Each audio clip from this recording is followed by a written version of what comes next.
আসসালামু আলাইকুম viewers, welcome back to my channel. আজকে আমি আপনাদেরকে একটা কাজল দেখাতে যাচ্ছি, যেটা হচ্ছে কম বেশি আমার কাছে মনে হয় কেউ না কেউ কখনো এটা ইউজ করেছেন অবশ্যই। তো এই কাজলটা হচ্ছে ব্লু হেভেনের এই যে ব্ল্যাক কাজলটা। এটা হচ্ছে এরকম একটা প্যাকেটের মধ্যে আসে। আমার কাছে পেন্সিল টাইপের যে কাজলগুলো আছে ওই কাজলগুলো আমি খুব একটা পছন্দ করি না, এই জন্য আমি সবসময় প্রায় এই কাজলটা ইউজ করি। তো আপনারা কমেন্ট বক্সে অবশ্যই বলবেন যে কারা কারা এই কাজলটা ইউজ করেন এখন অবধি। তো যাই হোক, আমি খুলে একটু দেখাই। এই হচ্ছে কাজলটা, এই যে। তো এই কাজলটার যে জিনিসটা আমার কাছে খুব ভালো লাগে, এটা খুব কালো হয়, মানে একদম ব্ল্যাক হয়। যখন আমি চোখে দিই, চোখে কোনো ধরনের জ্বালা পোড়া করে না, কোনো প্রবলেম নাই। অনেকে কিন্তু বাচ্চাদের ক্ষেত্রে দেখা যাচ্ছে যে রেডিমেড কাজল খুঁজেন, তারা কিন্তু এই কাজলটা নিতে পারেন। এই ব্লু হেভেনের কাজলটা আপনারা যে কোনো ধরনের কসমেটিক্সের দোকানে 20 টাকার মধ্যে পেয়ে যাবেন। তো এই কাজলটা আপনারা যে কোনো একটা ছোট পার্সের মধ্যে রাখতে পারবেন। কাজলের সাইজটা খুব ছোট, কিউট একটা সাইজ। আমার কাছে খুবই ভালো লাগে, আমি নিজের চোখে ব্যবহার করি। আমার কাছে অনেক অনেক ভালো লাগে এই কাজলটা, যে কোনো অন্য দামি কাজলের থেকে এই কাজলটা আমার কাছে ভালো লাগে।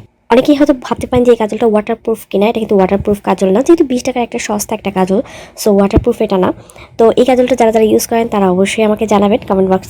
ওকে, তাহলে ভিডিওটা এখানেই শেষ করে দিচ্ছি। কাজল নিয়ে আমার ছোট্ট একটা রিভিউ ছিল, কারণ এই কাজলটাকে আমি খুব পছন্দ করি। তো কারা কারা পছন্দ করেন এবং কারা কারা এটা এখনো অব্দি ইউজ করেন তারা অবশ্যই আমাকে কমেন্ট সেকশনে জানাবেন। ভিডিওটা ভালো লাগলে অবশ্যই একটা লাইক করে দেবেন আর চ্যানেলটি সাবস্ক্রাইব করে রাখবেন। Thank you so much.